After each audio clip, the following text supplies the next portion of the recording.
Good evening, everyone. It is 9:07 p.m., September 23, 2024. I am recording for the fitness faculty. Of course, my name is Coach Chape Calanta, and with me is my co-host, as always, Wisdom Valiser. Wisdom, how was your Yes. Monday? Hello, everyone. We're back for episode 5. Oo. So, so let's see how it goes. This is once again your overrated gym bro, Wisdom Valier. Later on, we'll have a true-blooded, genuine gym bro. Yes. Alam mo, Wisdom, nung college pa lang ako, I mean tayo, we're batch 2002. I believe our guest is batch 00 or 99. I think 00 or 99. O one, o one, o One one. ba? Alam Sorry, ko. sorry. Pero pinatanda ko siya, yari ako dun. Okay. But Tinatanda mo naman. classmate ko siya sa maraming mga subjects and talagang kita mo it's not just kumbaga hindi mukha siyang malakas, 'di ba? I mean, since college mukha siyang malakas. Pero even in our discussions in our classrooms, very much nandun siya. I mean, he speaks his mind and is always opinionated. And of course, he speaks the truth most of the time. He's very smart, he's very brilliant. And we are, of course, happy to have with us today, without further ado, I'll introduce him. He is the co-founder of Kinetics Lab, which is a popular and world-class facility in Metro Manila. If you guys have not seen Kinetics Lab, then you are missing out. You should see their branches. They're all over Manila. Which he helped grow and excel since its inception back in 2016. He is a strength coach by trade and is a many-time powerlifting champion. He's been a coach in the field of strength and conditioning, fitness, and powerlifting for the past 20 years. And without further ado, I would like to welcome to the show, we would like to welcome to the show, Coach Marlon Luge. Coach! Yun, hello, Coach Marlon. Good Welcome to the show. evening, gentlemen. Thank you for that great introduction, Coach Chappie. How are you, Professor Wisdom? Ito, okay naman, okay naman. Magandang gabi sa lahat ng nakikinig sa atin. Salamat, salamat. Thank you very much for lending your time, Coach Marlon. I know you're Yeah, busy of course. handling all of those. Ilan naman branches ng Kinetics Lab ngayon? Right now, we have 3 Kinetics Lab branches and 1 Kinetics Plus branch. Tapos nakita ko rin in Podium, I saw the board up. Are you opening Kinetics Kids there? Yeah, it's a kids concept. It's basically an amusement park which integrates professional services as well. Galing. So I More on assume, OTs and PTs. OT and PT. Okay, Yeah. galing.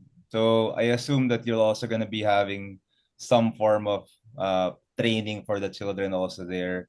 Yeah, SNC coaching for children specifically.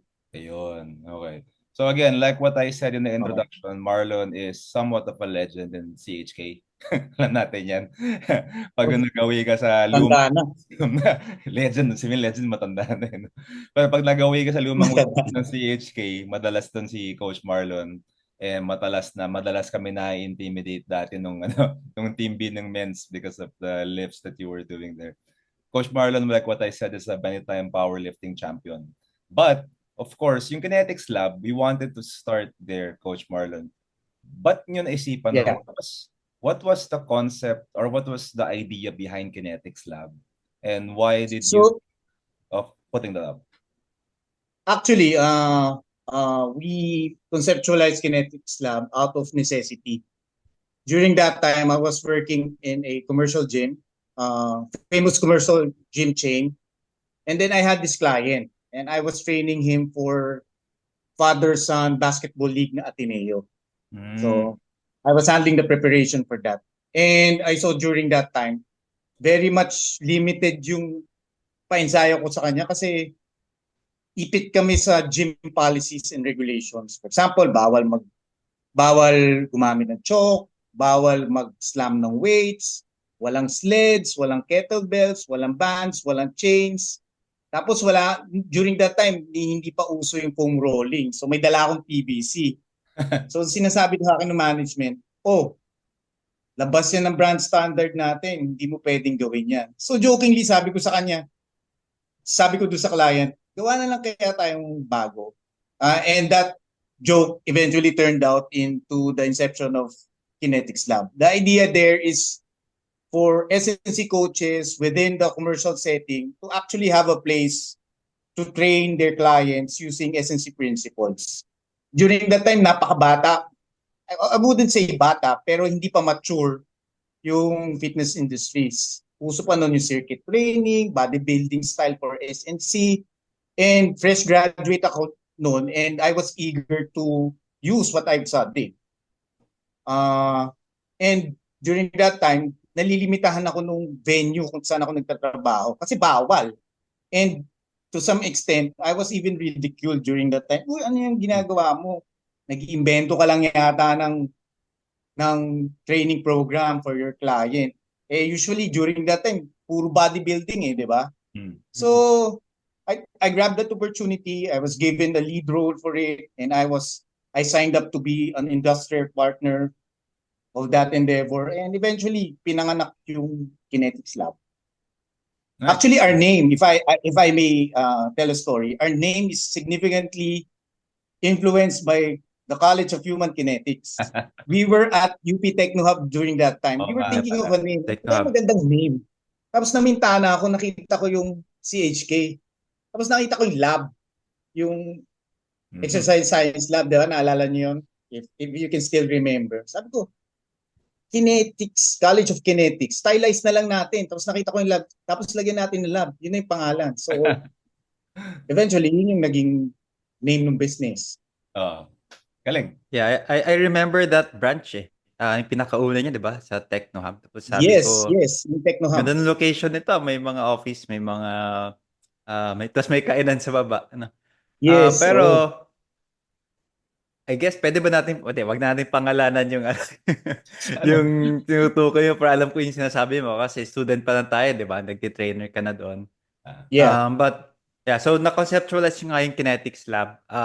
Yung tanong ko is, how much is your powerlifting background? How much did your powerlifting background influence yung training philosophy and siguro yung business model mo na rin for Kinetics Lab? Or in any way, does it have any effect?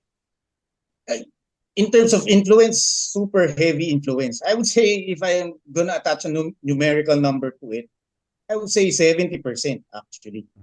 During that time, kasi I thought of a way of a sport actually that will relate to the common gym goer. So, hindi ko naman pwedeng pilitin yun for a ball sport. Hindi ko siya pwedeng pilitin for a racket sport. Kasi for them, for a normal gym goer who doesn't have an athletic background or who doesn't play sports, irrelevant sa kanila yung mga bagay na yun.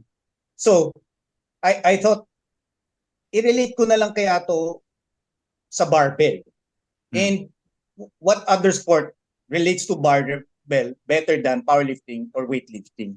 And during that time also, heavily involved ako sa powerlifting world. So, pag-isahin ko na lang. So, I'm training clients during that time to make them stronger, particularly. So, in-attach ko yung powerlifting ko. Initially, yun yung naging trend namin. Yun yung naging niche namin. Pero in the recent years, we're trying to expand the market that we're trying to capture. So, yun. In terms of influence, sobrang bigat ng powerlifting. Actually, pero lakas din na yung loob mo kasi that time, no? Medyo intimidating kasi yung ng powerlifting, 'di ba? Hindi siya pang Yes, pang exactly. fitness approach as either bodybuilding or dun sa time na you were conceptualizing this, yung functional training, yung unstable surface, combined exercises, yun yung trend So, kumbaga, lakas ng loob nyo na to go into a fitness influence sa center na powerlifting or strength-based, no? Yes. So again, what I was trying to do that time is to use the things I've learned from college. And we all know na strength actually dictates most of the fitness goals. It has a heavy influence over whatever fitness goal you have, diba? Yung absolute strength mo, may influence siya. So I was leaning towards that idea. So tama rin yung sinabi mo, lakas loob talaga kami noon kasi we were going against the trend during that time. And through the years, we've learned how to market it properly. na hindi siya maging intimidating. Pero admittedly, until now, yung mga tao na ano pa rin, na intimidate pa rin sa barbell approach. Heavy influence ng barbell work. Kasi pag nakita mo nagbubuhat ng mabigat, nagsistrain yung tao, tapos ako, baguhan ako, I'm a newbie. I don't want to put myself through the same thing. Gusto ko lang naman pumayat. Gusto ko na lang naman lumaki na konti yung katawan ko. Bakit ako magbibuhat ng katawan nila? Well, eventually we try to educate them once they are inside the facility, and it actually worked out naman. Actually, ano nga parang yung when I see Kinetics Lab, parang kayo yung yung nagpauso, pero parang more of made powerlifting mainstream. If that Yeah, makes sense. I would say. Parang because of Kinetics Lab now, a lot of people are into it for, I would say, not always the reason of being a powerlifter. Parang Yes. now they're into it para maging mas functionally strong, as strong as they can be. And we all know about the foundation of all performance in terms of athletics, it's strength. If you're not strong, then it's gonna be difficult to perform. So galing talaga nun. Pero one thing also that Kinetics Lab is known for, at least from our industry, magagaling mga coaches ninyo. I can honestly say yung mga coaches ninyo are top notch. And yun tayo kasi, kaya naman na-born yung conversation na to kasi madalas pag-comment si Coach Marlon sa mga posts or wisdom na to sa industry standards, di ba? So, pag-usapan natin yung industry standards. Or lack of standards. Or lack of standards. Yes. Walang gitna eh. Walang gitna eh. So, in your opinion, sige, what would, kumbaga let's make it parang your perfect scenario for standards. Okay. What would that be? For you? Standards. So number one, galing kang academia. Okay. Yeah. So I'm okay. Sige. I'll play the bad guy. Nako. Ha? Ano ba yan? Sige, tuloy mo na lang. Sige, I'll play the bad guy here. For me, ideally, you came from the academy. At least sports science. Okay.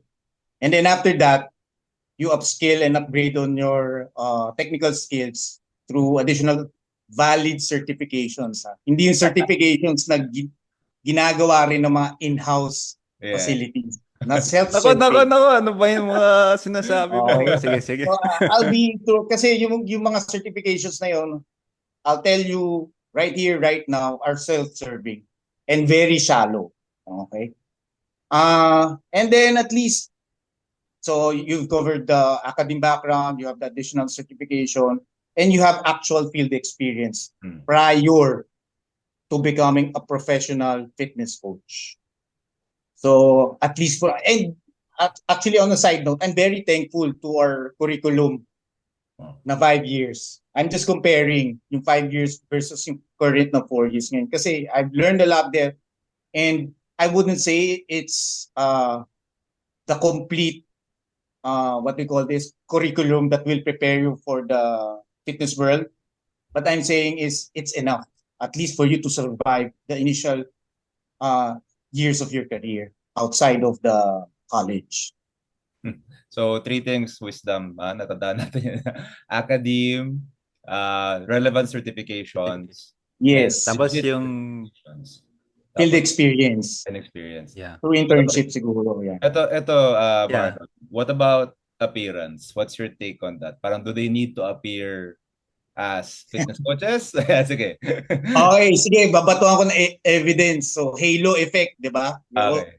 So, if you guys are familiar with halo effect, basically it says that yung preference sa isang tao in terms of their competency and their, to a certain level, gaining trust because they look good, yun yung halo effect. Okay? So, for me, if you work in the commercial industry, in the commercial side of things, of our industry, you have to at least represent some level of fitness, okay, through your appearance. It's a given, okay? It's not even a given, it should be a requirement, okay? Idea ko lang doon is, may phrase nga ako, which I will expound on sa Strength Pod, never ask for something that you cannot give, di ba? You're asking for commitment, you're asking for discipline from your clients, And if you don't embody those things, parang may disconnect. Yeah. 'Di ba? Ang simple analogy ko lang dyan sa sinasabi ko dyan sa mga new trainers namin. Hindi ka magpapabunot ng ngipin sa dentistang bungal. Hindi ka rin magpapaderma sa isang dermang sobrang dami ng tigyawat. I'm not saying that they're incompetent. I'm just saying that it's a factor in the selection process. And when you're at that point na pipiliin na kung kukunin yung services mo at hindi, of course, kailangan mo mag-present ng valid reason for them to choose you. Yeah.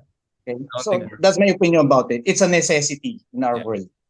And hindi naman, di ba? Hindi naman sinasabi na you look like an IFBB pro bodybuilder. Exactly. Diba? Exactly. Hindi naman kailangan eh. Hindi naman kailangan, pero some level of fitness naman, Yep. representative maybe of your background. Yeah. For example, your heavyweight powerlifter turned fitness coach. Okay? Hindi na-expect sa'yo na magkaroon ka sa six-pack up. Pero ang sinasabi, you have to look the part. Okay? Yep. So, nasa commercial setting tayo eh. Isa yan sa mga demands eh.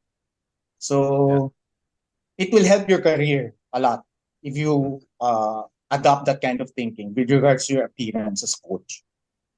Nakwento mo na nga yung mga relevant na characteristics of a fitness professional is yung experience. So, Yeah. syempre, mahirapan doon yung mga fresh grad. Is this one of the reasons why you are hosting sports science interns sa Kinetics Lab? Yeah, Kasi, yeah. just to give the background sa mga tao, hindi lang UP ang may sports science. We have UST. You also host, I think, San Beda na sports science interns. Currently, we host students from NU, San Beda, meron kaming galing UE, UST, and UP currently. And meron minsan mga independent na nag-apply for internship eh. So, during the internship program, in-expose na namin sila sa real world. Okay? Kasi yung impression is, once I graduate, I'm ready. No, you're not. Okay? Okay? So, pinapakita na namin yung processes namin, yung intricacies ng negosyo, yung intricacies ng role mo sa coach, para once they graduate, somehow may preparedness involved na at hindi sila mahihirapan mag-assimilate ng position of being a fitness coach. Yes. Yeah.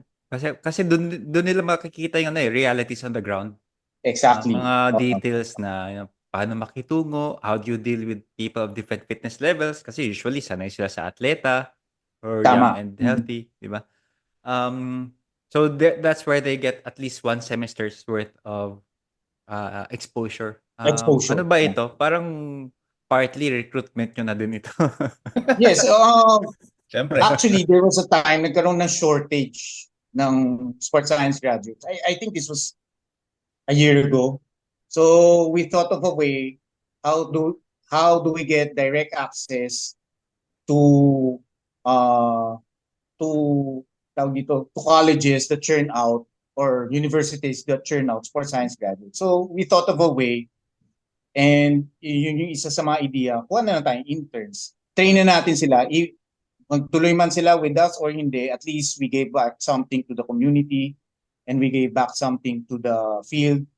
Kung magtuloy sila, edi okay. Kung hindi, okay lang din. Okay? So yun lang yung risk doon. We really spend time in teaching these students during their internship program with us.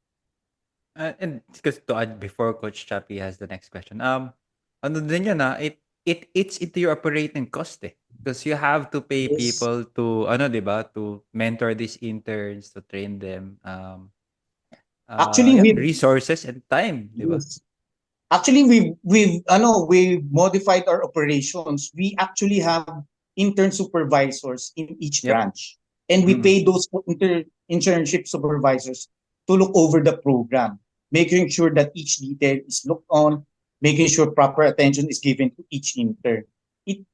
Siguro, I would say, gumawa kami ng posisyon para matutukan yung mga interns, and we pay for that person to do those things. So it costs us money. I know kasi ako yung internship supervisor sa UP ngayon, and nakita ko din yung curriculum nila. It's actually very comprehensive and very exhaustive yung internship Mhm. curriculum ng Kinetics Lab. So, yun lang yung naisip ko, parang you're spending time and money on a person na di mo naman alam kung anong magiging kalalabasan, Oo di nga. ba, ng mga interns. So, yun. Oo. Yep. So that's part of again, it's a way of giving back. Again, it's part of our branding. It's a branding exercise. And also, kung magtuloy sila sa amin, di okay lang. Kung hindi, okay lang din. As far as we're concerned, we will do our part.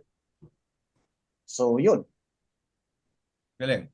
Again, that contributes to the brand of Kinetics Lab from the outside looking in. Kasi again, Yes. see somebody na parang who works there, you know that this person has gone through rigorous training and has the experience. No, not part of the question. Pero is there a parang if you have a powerlifting background, meron ba agad advantage when they apply sa Kinetics? To be honest, you will get the attention. If, for example, I see your resume, you will get the attention, but you will still go through the same hiring process. Okay. So, may written Alright. exam, may gym floor assessment, tapos may interview, several interviews.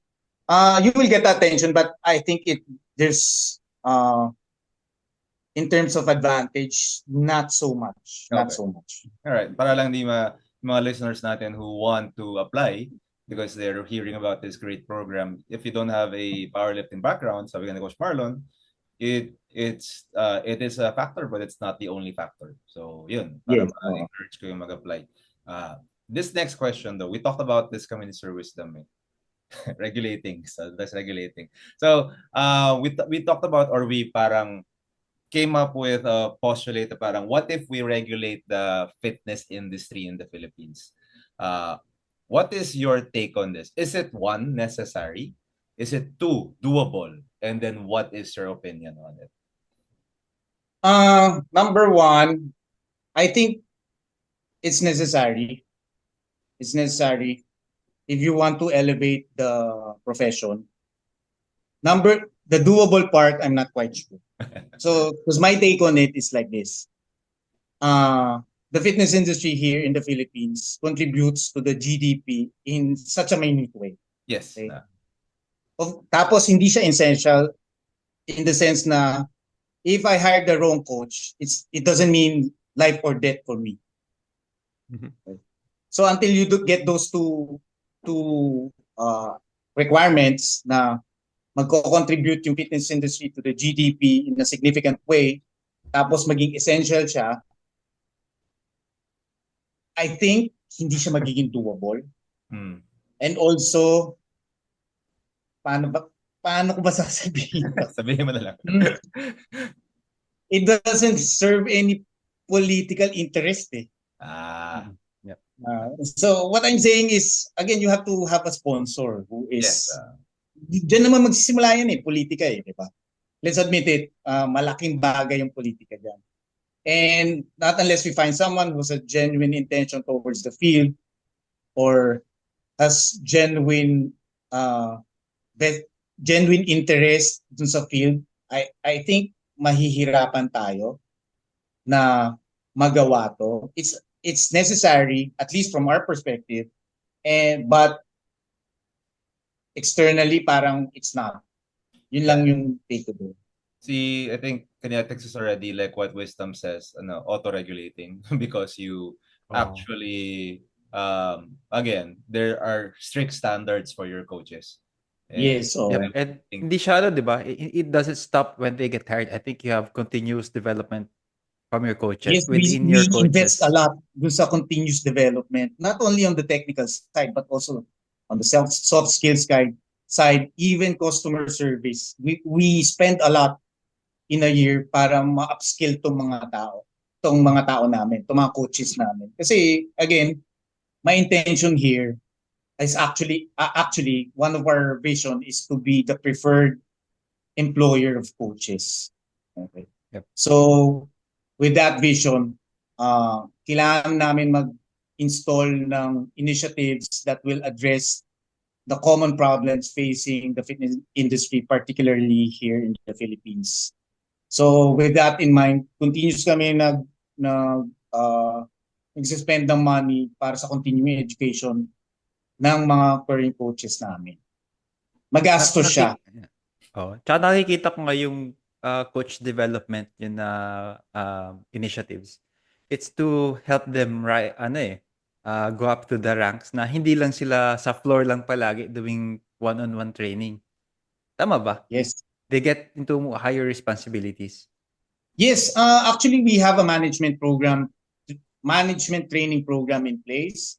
So, isa pa dun sa mga goal namin is magkaroon ng long-term sustainability yung career. Not only as a coach, but maybe part of the management or if you choose the technical side, magkaroon ka ng specialization in a certain field, kahit SNC pa yan, so supportahan ka namin. So, yun lang talaga, from a business side, magastos siya. And it eats up a lot of time. That's So, Yes. so yun yung push namin right now. Recently, we partnered with Carlo Botticelli, if you're familiar with ISCI. him. So we brought, ISCI, we brought him in para mag-carry out ng advanced personal training certification among some of our coaches, and that cost us a lot of money. That's not cheap.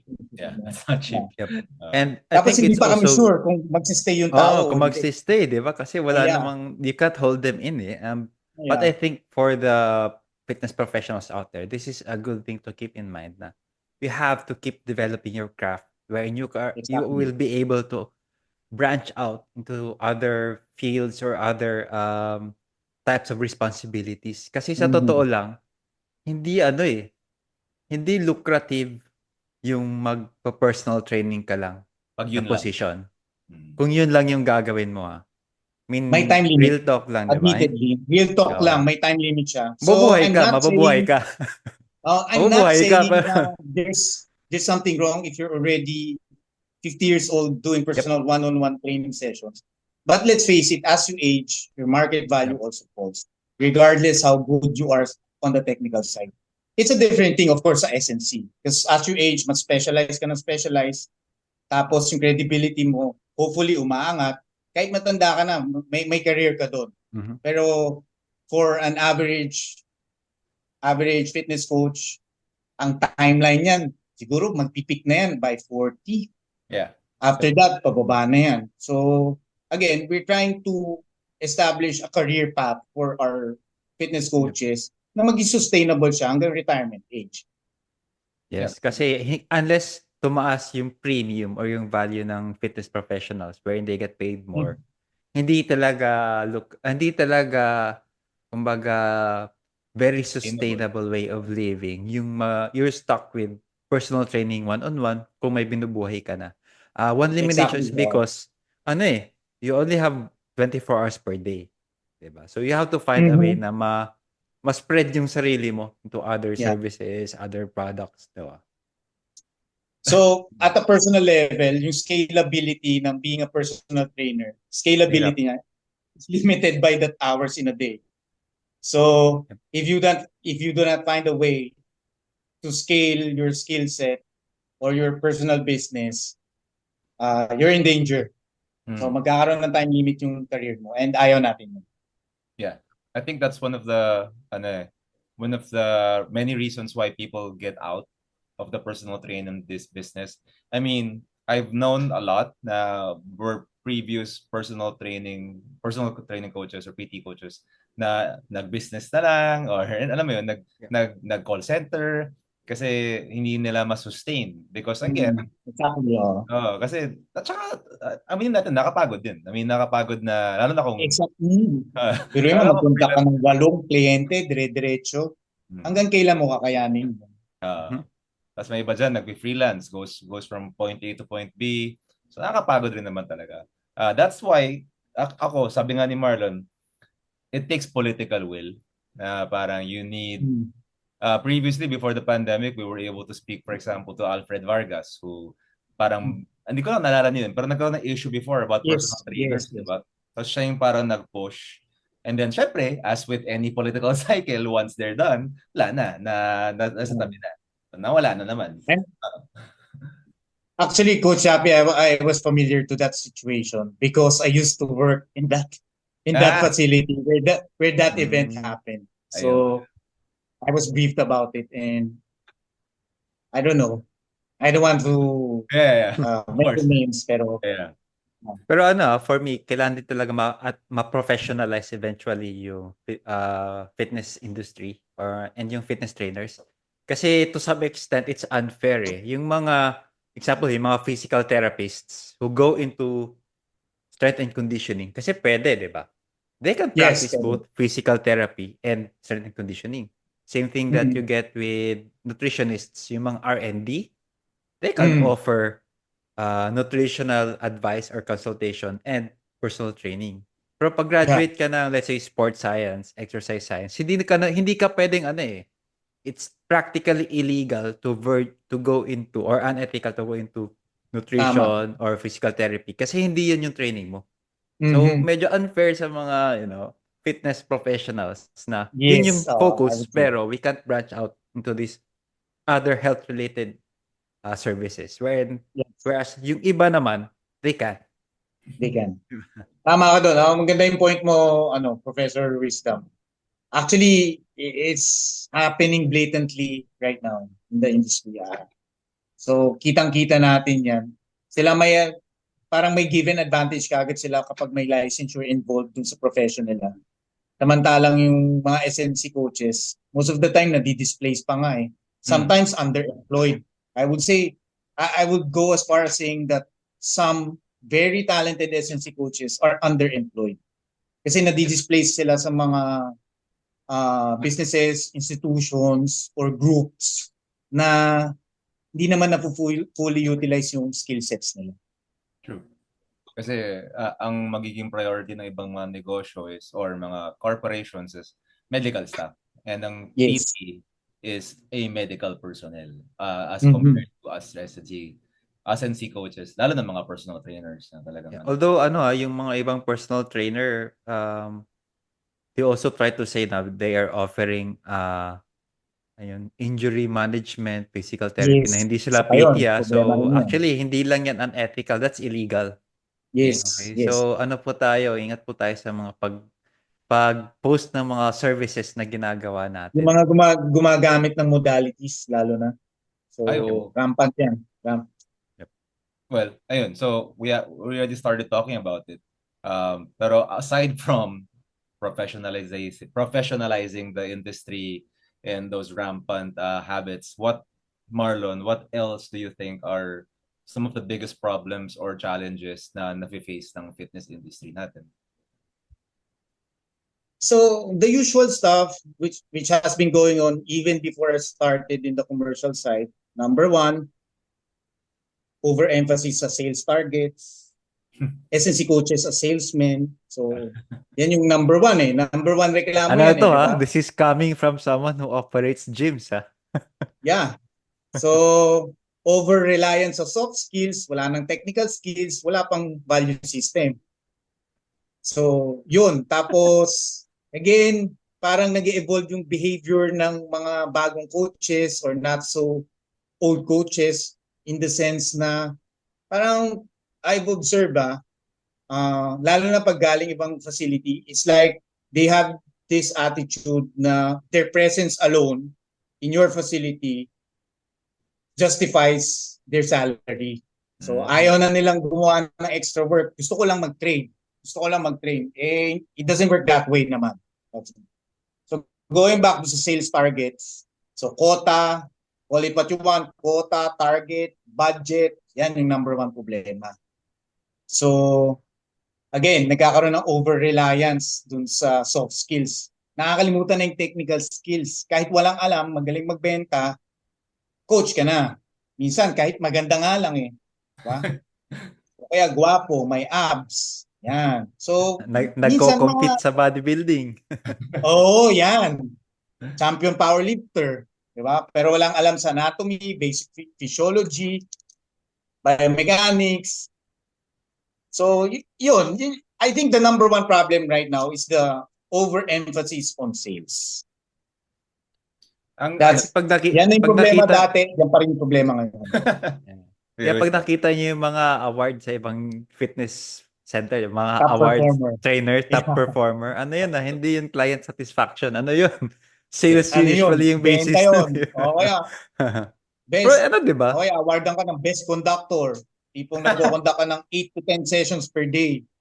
Not because you're good, but you have lots of clients. Clients that you yes. acquired through mainly through your soft skills. Na training mo yung 8 kliyente na yun, kung anong pina-workout mo doon sa client number 1, yun din yung gagawin mo hanggang pang-8 sa araw na yun. Pero So, ano yun eh, di ba? But that is also, aminin na natin, when you're running a business, importante din yun, di ba? Kasi kung wala kang mga ganong tao na makakahatak ng clientele, hindi rin naman magsusurvive yung business eh. yeah, yes, correct. And I think ito again, I'll discuss this more on the strength code. Kasi if you're gonna ask me, sige, I'm a SNC coach or a fitness coach, ayoko magbenta. Somewhere along the line, someone will sell the product for you. Now, tatanungin kita, kanino mo bibigay yung control na yan? Sa isang tao na walang alam about exercise science, o ikaw na in the know ka na mas male-leverage mo yung value proposition mo as a coach. And also, giving that sales control, at least to the fitness coach, allows them to have control over their careers. Okay? Yeah. So, yun yung point ko. Hindi masama magbenta. Basta na-deliver mo yung dapat ma-deliver. So, yan nga yung argument ko right now with some of our new coaches. Ang sinasabi ko sa kanya, pwede ka naman maging profit-driven, pero ethical ka pa rin. Just as long as you deliver what you promised your client. Ang problema right now, unethical eh.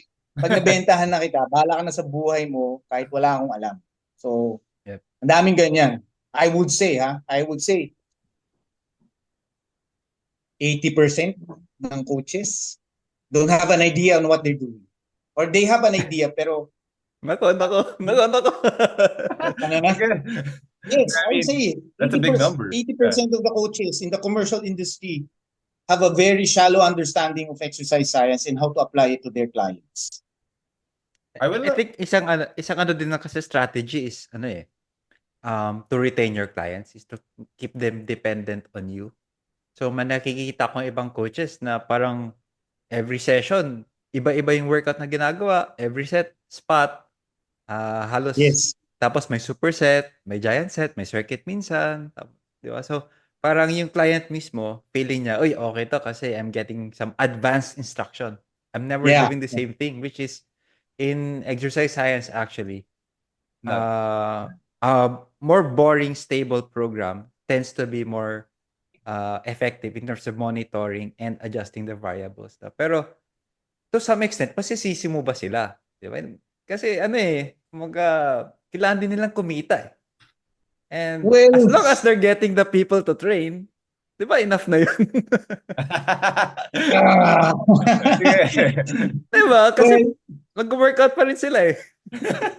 Ang sagot mo Well, if you're doing that kind of a practice, you're part of the problem. You're part of the problem. And if you have no plans on upgrading your skill set or knowledge base, then I think you should not be a fitness coach in the first place. Kung napunta ka lang dahil mahilig ka magbuhat, huwag ka na lang mag-fitness coach, magpa-member ka na lang. Okay. Let's face it, not everyone is cut out to be a fitness coach. Kasi ang dami namin magagawang shorts dito.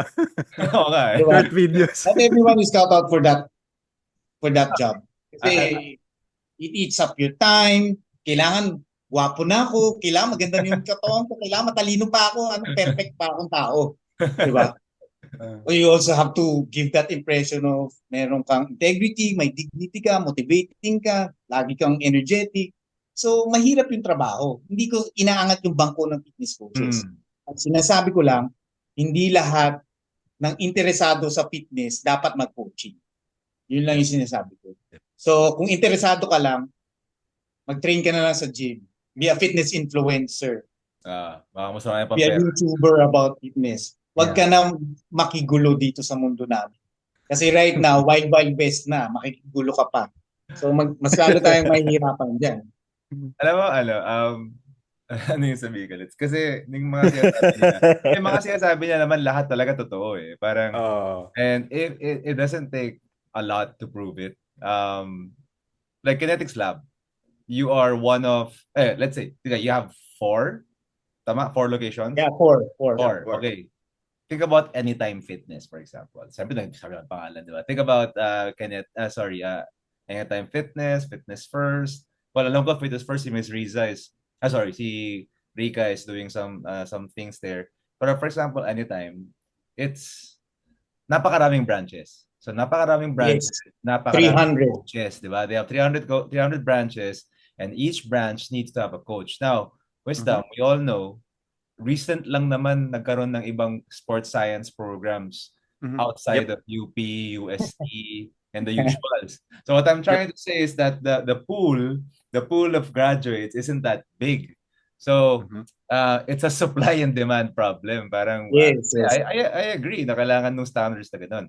But until like what you said, something is done in the system na meron yung mga courses na ito that are offered to more people and that more people actually want to take these courses, then mahirapan tayo mag-produce ng mga graduates and in our eyes, yung medyo credible and supposed to be the ones who are coaching. That's a problem that I'm seeing right now. Kasi kulang supply and demand. Kulang supply, pero yung demand is there. Yeah. Yeah, ano So, pa lang sila I would say, 2022 pa lang yan, nag-start graduate yung mga bagong BSESS. 2022 pa lang siya nag-start. 2023 pa lang yan, nag-start graduate.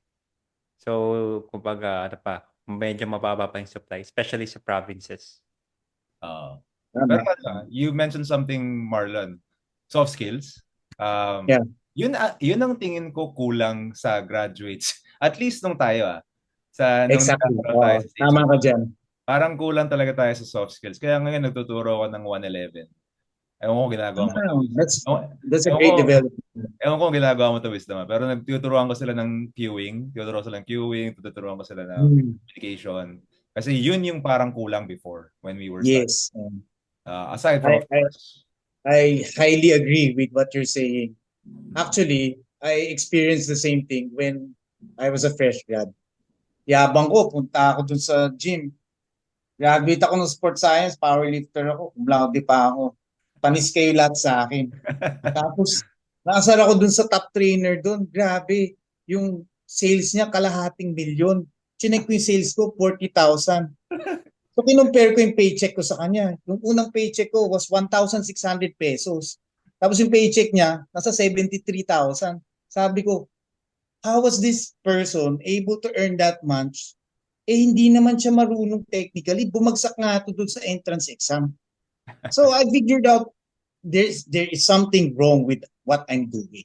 So, apparently, mahina yung communication skills ko. Masyado ako suplado, hindi ako approachable, nakakatakot daw ako. So, I changed my approach and I got it after a few years. Again, I say this with love with CHK, pero ako kasi I don't know if you guys did, pero one of our electives was communication. So, Com3. Com3. Speech. That helped me a lot when it came to me going to the field na and coaching. Kasi yung being able to speak in public, being able to be comfortable with your voice, modulation, laking bagay eh. And in my opinion also, yung course natin, 5 years, yung communication, tsaka yung mga soft skills na yun, you don't need that long naman eh. Parang you develop you develop it. It's a muscle that you train. Pero kaya mas importante yung 5 years na yun. Mas importante yung background na yun. Tapos i-add on mo na lang. That's what I'm trying to say, yung communication and the soft skills and the selling, which can be trained naman. Pero siyempre, Gets ko naman Yeah. sabi ni Marlon na. Unlike sa kunyari academic background, 'di ba? Na hindi mo naman mate-train in one sem eh. So at least yung soft skills pwede mong you can learn along the way. By the way, we're talking about human kinetics. Happy 35 years pala. CHK week Yes. ngayon. um, Thank you, CHK, yep. for everything. Yes. So, balik tayo dun sa sa setting up the gym sa fitness centers. Napansin ko kasi dun sa branches ng Kinetics Lab, especially the one in Podium kasi lagi kong nadadaanan. Ganda ng gym na to. It's premium looking.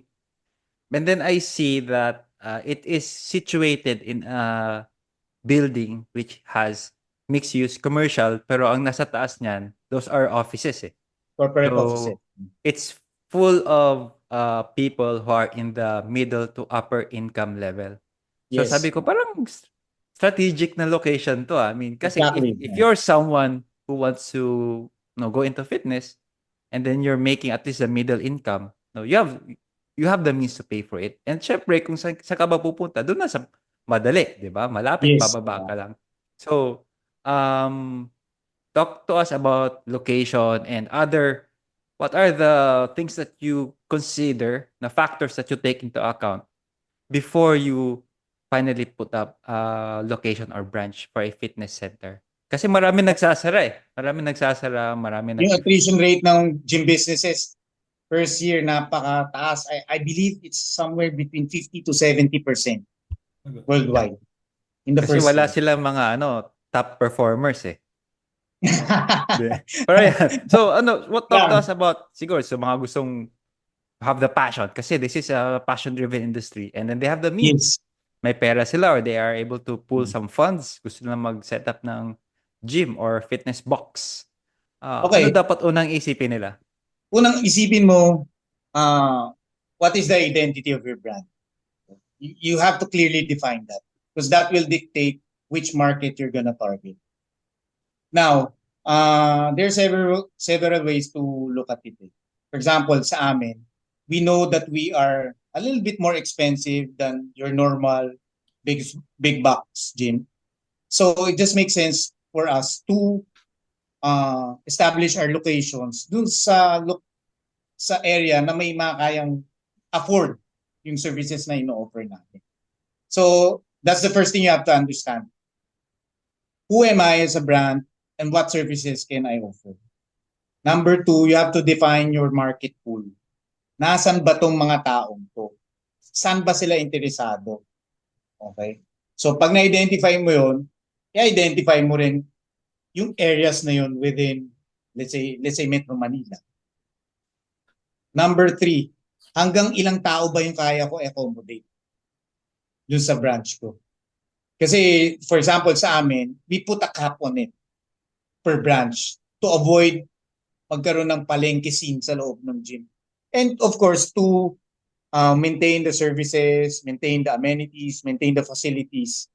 Kasi, again, comparing it to other brands na meron ako 300 square meters, kahit 2,000 yung member ko, 2 yung CR ko, wala akong pakialam. Kasi yun yung business model nila eh. I am just a facility. Hindi ako nagbibigay ng yung personal training services ko. Add-on na lang yan, icing to the cake. Pero kami, at Kinetics Lab, ang main business namin would be the one-on-one coaching or fitness coaching. So, it only makes sense for us to limit our members para hindi crowded yung area. So, going back to your question, ano yung primary considerations? Number one, you have to identify who you are as a brand, identify your market, and then look for that market. Nasaan sila? So, yun yung basic guidelines. Pero if I may add lang, actually,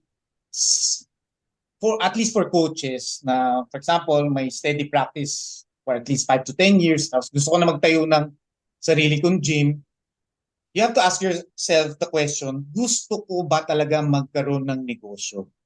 Or I just want to have the privileges of having one? Kasi I'll tell you, right now, right here, right now, sobrang hirap magkaroon ng gym business. Nakakabaliw. Literal na nabaliw ako dyan. It was not easy. Okay? No? Kasi I have this impression, okay, magaling akong coach, lagyan ko ng gamit yan, market ko ng konti sa Facebook, tatauhin na yan. Hindi ganon. Ang daming moving parts that you have to consider.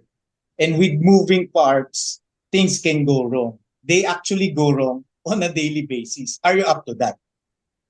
Okay. Kasi kung gusto mo lang ng freedom, ba't di ka nalang mag-freelance coach?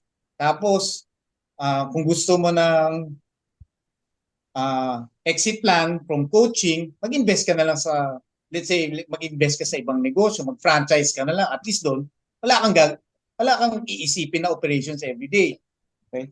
So, ito ang tip ko for everyone who's thinking of establishing their own gym. Think about it. Do you really want to own a gym? Or do you just want the privileges of having one? So, kailangan mong pag-isipan mabuti yan. So magtayo, kung ganun kasi, kung hindi ka sigurado, maglagay ka na ng home gym and then train with your friends. Yeah. Diba? You Para can do hindi ka that, na mabaliw. diba? Huwag ka magtayo ng commercial facility na larger scale. Maybe an area for, maybe a studio.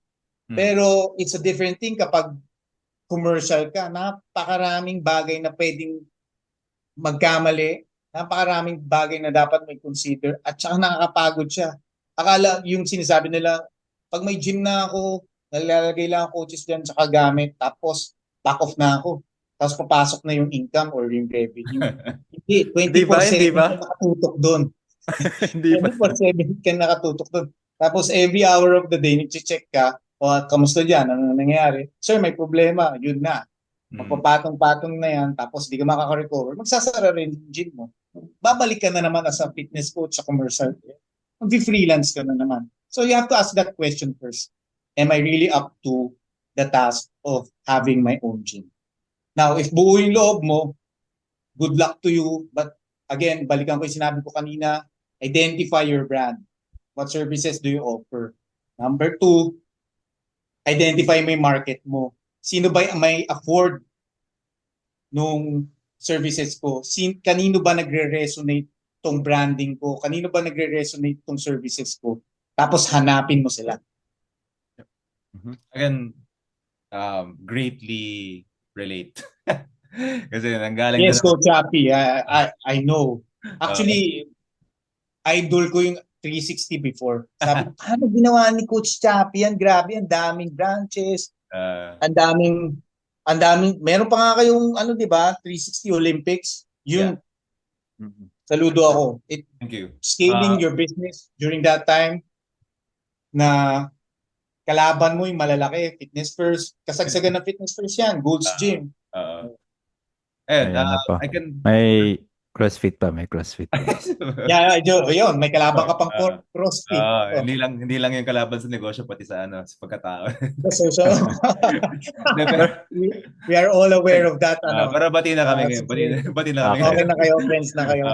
Pero no, just to comment on that, I can greatly relate on what he's saying kasi it's not right now. So 360, we are now a consulting and corporate fitness business. We don't do commercial gyms anymore kasi we were there for 9 years. Yeah. And alam ko yung sinasabi niya. It takes a lot. And in our case, just to share, we kind of overexpanded. We got to a point that we were 9 branches, and one of those branches was pro, which was, I think, ahead of its time. Parang hindi pa handa yung mag-train for athletics. Pero in any case, we overexpanded and we learned our lesson. Pero right now, I consult a lot of people like what Marlon was saying who want to put up a gym. And they come to us, they say, pa-consult naman kami. How did you guys do it? And we gave our consultation. Pero one of the things I asked them first is, sigurado ka ba? Kasi hindi talaga siya madali. Hindi siya, you might think it's glamorous na parang, magtatayo ka ng studio, tatayo ka ng gym, pwede mag-workout every time. May oras free workout na ako. Unlimited workout na. Hindi siya ganon. Tatauhin ako na artista. Ayun. Sisikat na ako. Magiging celebrity coach na ako. Yeah. Kung alam lang ng mga tao what goes behind dun sa mga gyms. It's kasi Coach Chappy kasi dapat ginawa mo na siyang parang franchise na multi-level marketing model. Yung bigay ka lang ng parang yung isang gym na hindi ko sasabihin. Pero ano, Coach Marlon, you did talk about yung branding mo, identifying your brand. Now, as you expand, nasa 4 na kayo, di ba? Um, how do you, kasi habang dumadami, mag-isa ka lang eh. So, how do you ensure that you're able to maintain the brand and the identity of each branch? Kumbaga yung parang Jollibee, yung Chicken Joy, kahit saan ka sa Pilipinas, pare-pareho lang yung Pare-pare. Chicken Joy. Yung, Well, yung interior na colors and decoration, pare-pareho. Um, sa fitness center, how will you be able to maintain that brand or that identity as you expand? admittedly, I'm not alone. I'm part of a team as well. So, that's one of the things I'm grateful for. So I have an entire team behind me, and our principal owners are very supportive of the direction that we want to take. Now, to answer your question directly, you have to invest on people, Coach Wisdom, Professor Wisdom, in terms of mentoring them in such a way you're making a carbon copy of yourself so that you don't have to be physically present in every branch and you have a representative. And that means imparting values that you give importance to.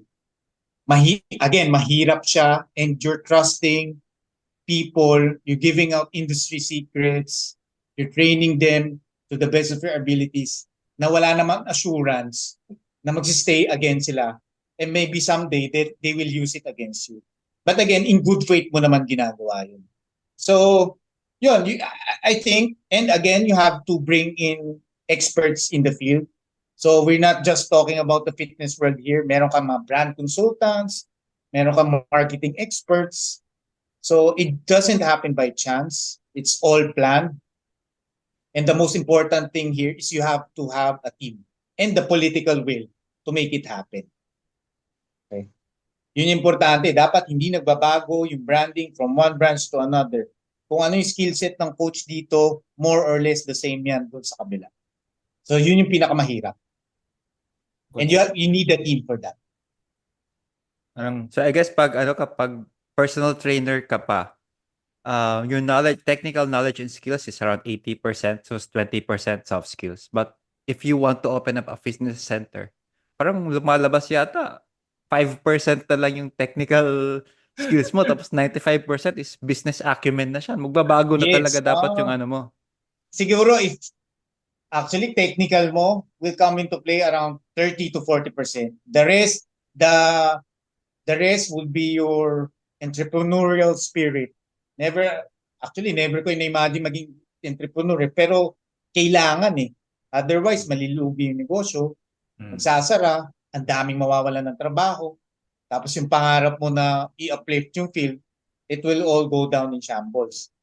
So, yun lang. I'm very thankful that there are a lot of talented people behind me, my teammates and my co-employees as well, and the owners. So, it all has to work in unison. Otherwise, it won't work out eh. Kasi, hindi ko nga alam ba't ko pinasok yung gym business. Ang dami namang, there's so many other ways to earn a living eh. Pero hindi, ito yung mahal natin eh. Dito tayo passionate. Tapos, this gives meaning to everything that we do. So, laban natin. So, yun lang. So, I'm not alone. I assure you, there's a big team behind me. It takes so, yan. Okay. Yeah, it takes a village. Talagang I speak for myself also. Talagang ganun eh. But again, I want to talk about right now kasi we're going towards 2030. So ang dami ng advancements when it comes to fitness, when it comes to technology, and when it comes to technology as it relates to fitness and wellness. And we saw in Kinetics Plus, there's an AI component. Tama ba, Coach? May AI component. Yes, may AI-driven machine. Ayun, can you talk to us about that? And then after that, what's your take on the rise of technology when it comes to fitness? And ito, I guess for all three of us, tingin mo ba, there will come a time that technology will take over from us as coaches? Unahin natin yung AI and then talk to us about the AI in your Kinetics Lab. Okay, yung AI installation namin it's called the BioStrength line by Technogym. It's actually a technology that NASA uses para makapag-exercise yung mga astronauts in Mm. outer space. So hindi na siya weight stack. Meron na siyang rotor machine. Ang basic premise dun sa machine is nalalaro mo na yung strength curve, even the range of motion of the machine. So it's one of the first installations here in Southeast Asia. That machine is very expensive and sinasaksak siya. So electronically driven na siya. It's not. Is it similar to flywheel technology or? No, no. Okay. Sa flywheel technology kasi isa lang yung strength curve, di ba? Yeah. If you pull hard, it will resist hard. If you pull soft, pull din. Ito namamanipulate mo yung strength curve. So the usual, may isotonic, may Yeah. assisted eccentric, may loaded eccentric, may viscous, meron din elastic. So yung machine will adapt to the length of your limbs, to the strength curve that you want to attack. Galing. So, yun. Real time yun. Real time. Well, for example, ang first step doon, magbe-benchmark yung machine eh. Kukunin niya yung 3RM mo. And from that 3RM, automatic ko compute niya na yung 1RM mo.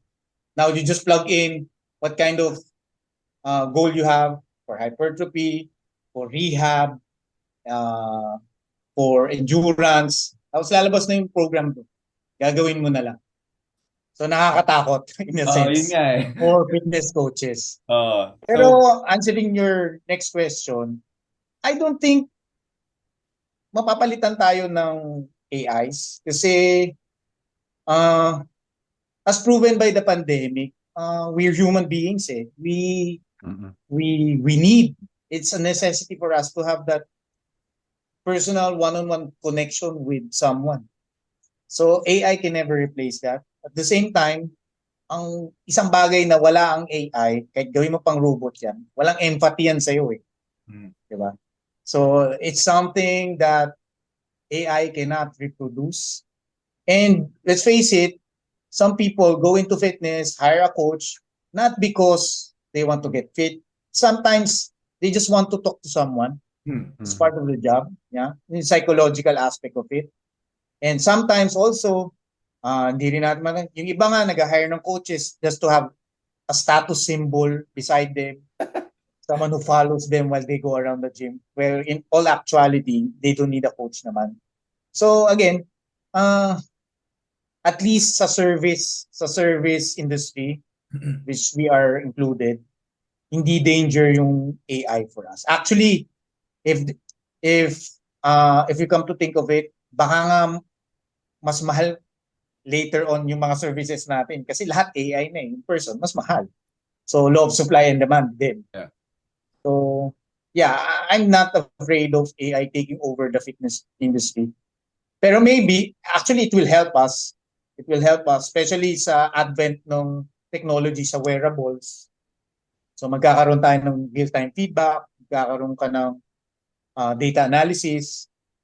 Well, kung alam ng coach kung ano yung binabasa niya, di ba?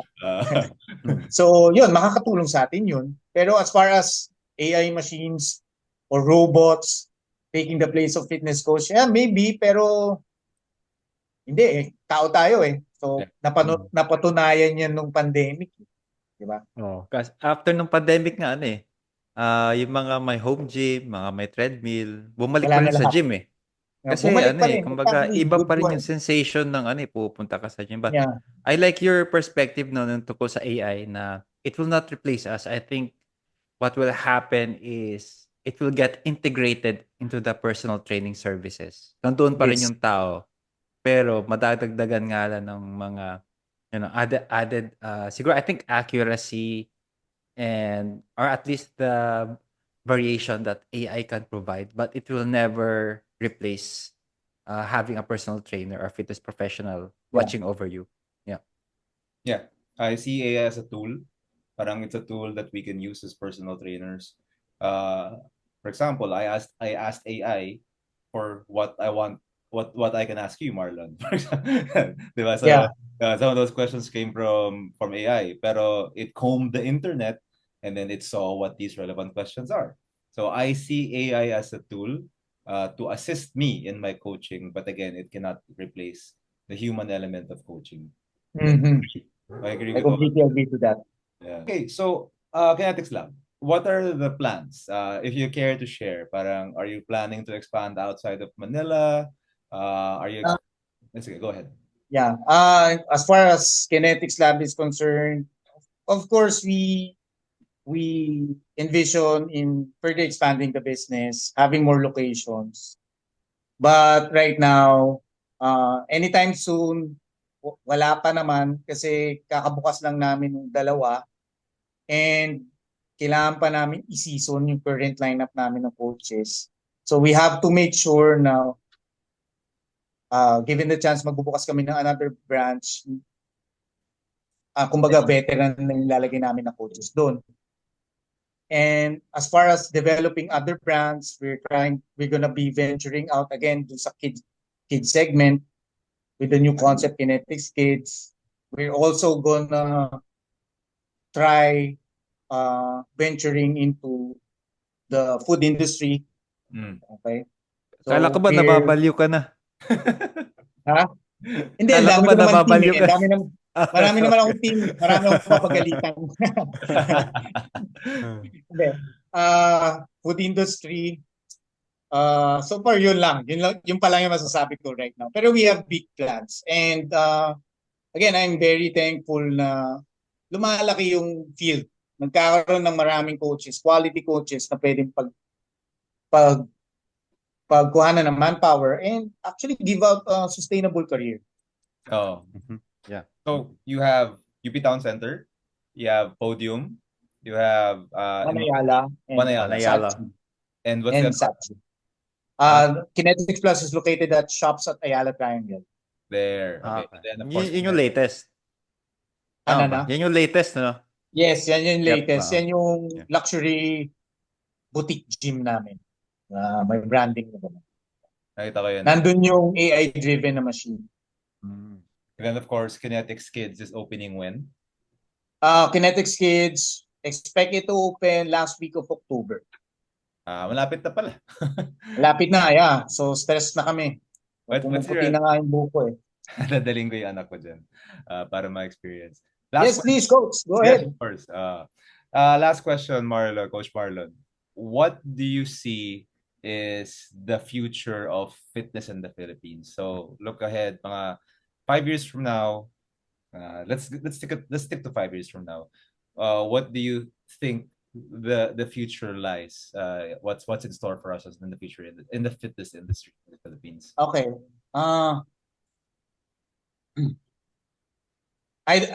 I don't want to divulge what I actually know, what I currently know about the big brands. Okay. Because baka mademanda tayo. Anyway, Okay. siguro I think optimistically, the quality of instruction and the people who do the instruction will eventually increase. Because again, we have more universities na may sports science. It will help. But it will not cure the current problems that we have. Okay? Like mentioning it right now, yung napag-usapan natin a while ago, yung overemphasis on the sales aspect. Okay? It will not change. It will not change. It will only change if the business, the organization, the institution will change its systems. Wala tayong magagawa kahit magreklamo tayo ng magreklamo. Kung you don't have the power, you don't have the influence, it will not change. So, para dun sa mga nagko-complain about the system, them being the victim, the change should start within themselves, at their level, at their capacity, with the resources that they have right now. So 5 years from now, I think fearless forecast ko, yung mga big international brands, mababawasan yan, mapapalitan yan ng local independent brands. Kasi as far as I know, mas accessible na yung equipment, marami ng coaches, maraming realty development, especially within Metro Manila. So the market will open up. That's my optimistic forecast for the next 5 years. Yung pessimist ko naman, since dadami yung gym na independent, dadami na naman yung mga colorum na coaches or fitness Color. personal trainers. So it's up to us guys na nasa forefront nito to change that culture. Ano ko sabihin? We have to outnumber these people. Okay? I'm not saying tanggalan ko silang pangkabayan. Yes, I understand you need to make a living. But we have to have levels to it. Okay? And the people availing of those services should be aware of this. Na may levels dito. Kung ito yung budget mo, dito ka. If you have the resources, dito ka. So, yun yung fearless forecast ko. Okay. Ako kasi that's not even rosy. I think that's realistic. Yeah. But like what Marlon said, the responsibility lies on us. I guess one of the reasons why we're doing this, Community Wisdom, is to try and help. I applaud you guys. Thank you. Try and help educate people. Kasi like what Marlon said, if the consumer will dictate the product. If the consumer does not know any better, then doon ako sa may abs, doon ako sa sexy, di ba? Doon ako sa maraming followers sa Instagram. Kasi malay ko ba kung magaling sila or hindi, marami silang followers, di ba? Pero yeah, tama naman. There has to be standards, there has to be ang ganda ng level. I mean, again, it's gonna be difficult to achieve, but if we can level it that way, it's a big step towards professionalizing the industry. Okay, Wisdom, anything to add? Yeah. So for me then, I think same with Coach Marlon. I think sa tingin ko mas gaganda yung quality ng coaches to some extent simply because na-institutionalize na nga yung BS Exercise and Sports Sciences, which we see as a program being offered nationwide. So kung meron man tayong mga hindi masyadong magaling na coaches na pumapasok sa fitness industry, at least marami sa kanila kahit papaano may background in BSCSS, which actually has two majors, fitness and sports coaching and fitness and sports marketing, if I'm not mistaken. So at the very least, meron na silang kahit papaano academic background. In terms of the quality of the people that come out, hindi naman natin makokontrol. May iba talaga dyan. Kupal, may iba dyan. Medyo mababa yung ethics, no? Tama. But I think the good coaches will still rise to the top at the end of the day. Yeah. I agree with you on that. At the end of the day, the superior product will always prevail. No matter how you market it, no matter how you brand it, it will show. Lalo na ang one-on-one coaching or personal training or fitness coaching, whatever you want to call it, it's a long game. Long game siya. It doesn't stop in the first month or two. Usually, sometimes it's measured within years. So again, good coaches will eventually rise from the crowd of wannabes. And again, going back to what Coach Chappie said, so there has to be levels to it. I think if we're gonna institutionalize yung coaching as a practice, we have to categorize. Yeah. Low, mid, high level. I think yun yung, di ba? Kung hanggang parang medyo nag-skip forward na tayo sa mga natin, mga pangarap. But Coach Marlon, this has been a great conversation. Thank you very much. Nakuha ang mga perspective sa field mismo, and I can't wait for your presentation sa StrengthCon. And thank you so much for spending the time to be with us. Thank you. It has been a pleasure, and I also learned a lot of things from you guys. Thank you. Marlon, where can they follow you and where can they catch Kinetics Lab? Wag na nila ako follow. Wala naman silang makikita doon. Makikita lang nila yung mga kampay ko. Ano na lang. Just check out our Facebook page, our Instagram. Just search Kinetics Lab. Currently, I'm inviting everyone to give us a try. We have 3 branches of Kinetics Lab. One in Ayala along Ayala Avenue. One in the Podium Mall. One at UP Town Center. And we have Kinetics Plus at shops at Ayala Triangle.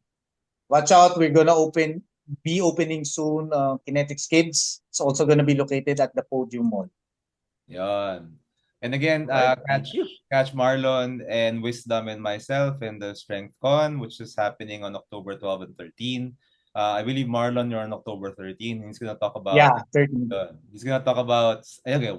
some of the things we talked about today, but really focusing on the business of strength and conditioning. Yeah. That's gonna be a good talk because among all of the other talks, yun lang yung may focus on on that aspect parang on the business side of it so I'm looking forward to that. Thank you very much, Marlon. Thank you very Thank much you. for Thank your you, Coach. Thank you, Professor. and all right, so to all the listeners, Thank you, thank you. for episode 5 of the Fitness Faculty. Once again, I am Coach Chappie. Yep, and I'm Wisdom Valle, sir, for And- episode 5. And Coach Marlon. Coach Yes. Marlon. okay. Okay lang, Yep. pag tatahi-tahi ko yan. All right. Yeah. Again, thank you very much, everyone. Okay. We'll see you Bye-bye. guys next time. Pleasure, guys. Bye. Thank you. Thank you. Thank you.